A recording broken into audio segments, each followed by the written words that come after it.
Good morning, good afternoon, good evening, whenever you're watching this video. I hope you're having a good day. In this video, I want to address 3 when questions related to analysis of variance tables. Specifically, when are they used, when are they not used, and when are they modified? And really the answer to the last one becomes a little bit tricky for a lot of us. But the first one, when are they used? Well, obviously we're going to be used whenever we do any kind of analysis of variance, but the tables that we build will probably not always look like the one that we see here. Now, this is a standard analysis of variance table. We've got between and within. That allows us to identify the number of groups and our degrees of freedom and the number of our n, size of our sample. This is the standard table. Now, almost every person that you run into at the doctoral level is going to modify this, and later on I'm going to show you a few examples. So whenever you're conducting an analysis of variance, you want to begin with this table. Now, when are these tables not used? Well, that's a tricky question as well, because it sort of depends on what field you're in. In some of the social sciences, when we use linear regression analysis, conduct a linear regression analysis, a lot of professors nowadays prefer the introduction or the addition of an ANOVA table.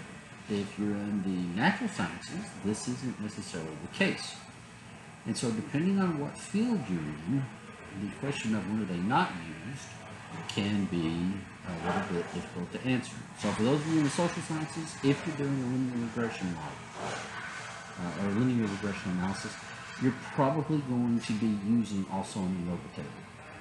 Your professor's probably going to ask for it. If you're in the natural sciences, your professor probably won't.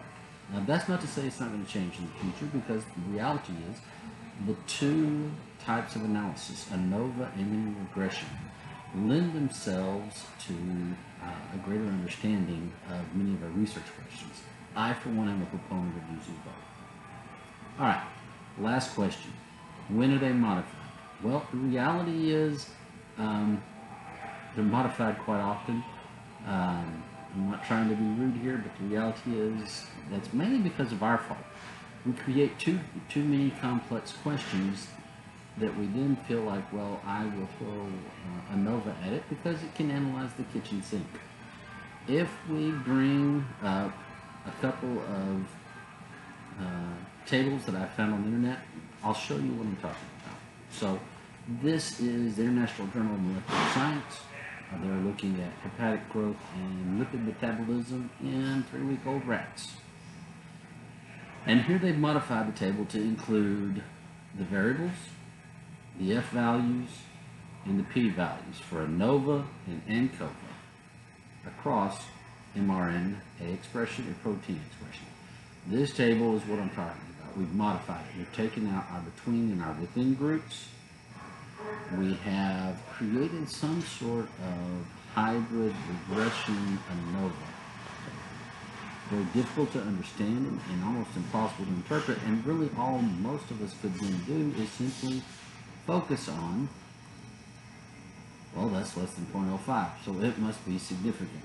And this is an example of someone who creates a table that they're not thinking of the reader, and you need to be aware of that. If we look at this table,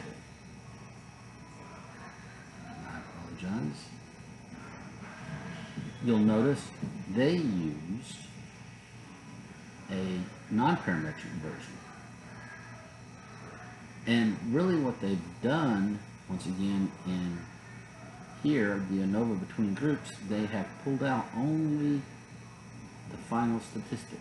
And so they've sort of, once again, created this combination of different analyses put together. And so you have to be careful. When you are creating these tables, this is for publication in a journal. This was probably for publication in a journal. When you're writing for your dissertation, your professors are probably going to expect you to make this table instead. So we modify typically when we're trying to publish. I try to suggest to people to keep the questions simple so that it doesn't create tables that are difficult to understand. I hope this little video has answered some of your questions, helped raise some questions. If it has, we'd love to hear it. Otherwise, I hope you have a good day.